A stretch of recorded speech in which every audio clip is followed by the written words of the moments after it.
key concepts of lighting is understanding the difference between intensity and directionality.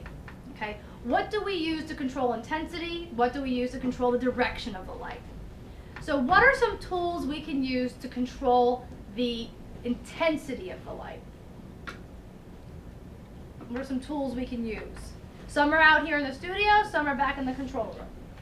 Diffusion paper. Okay, so one thing we can use is diffusion paper. Again, using diffusion paper.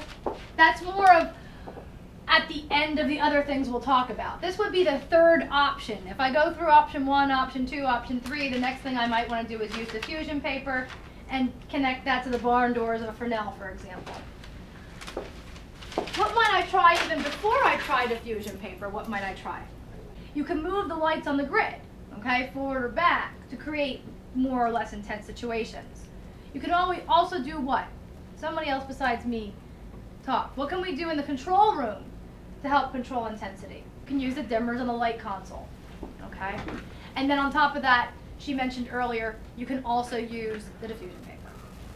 Now, there's one tool that we have that we can utilize that we can use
shooting talent 1 and camera 2 is shooting talent 2.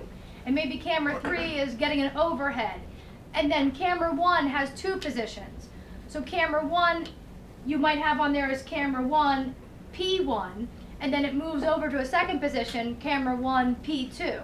Okay, cameras shouldn't remain stationary the whole time. So you want to think about where you're going to put those. Where will you place your set decorations, your props? Where will your actors be positioned? Also, they may have more than one position, so P1, P2. P1 is off stage, P2 is on stage, you know, whatever it might be. And you should indicate movements, whether it's camera or actors, with an arrow showing the movement. It's an arc, it's a straight line. What is the movement of them? Okay, that's the stuff that's going on your set diagram. If you feel that you have a lot of movement, you can do like a part 1 and a part 2. You know, you can do 2 versions of it if you have a lot of, if you feel that you're writing a lot of arrows. You know, do first part, second part. Okay, that's your set diagram. That makes sense to everybody. Yeah. You also have your marked script. Okay, that again, I gave you the example, and there's the examples on the textbook. Last time we went through this, I went through the process of how you might approach doing something like this.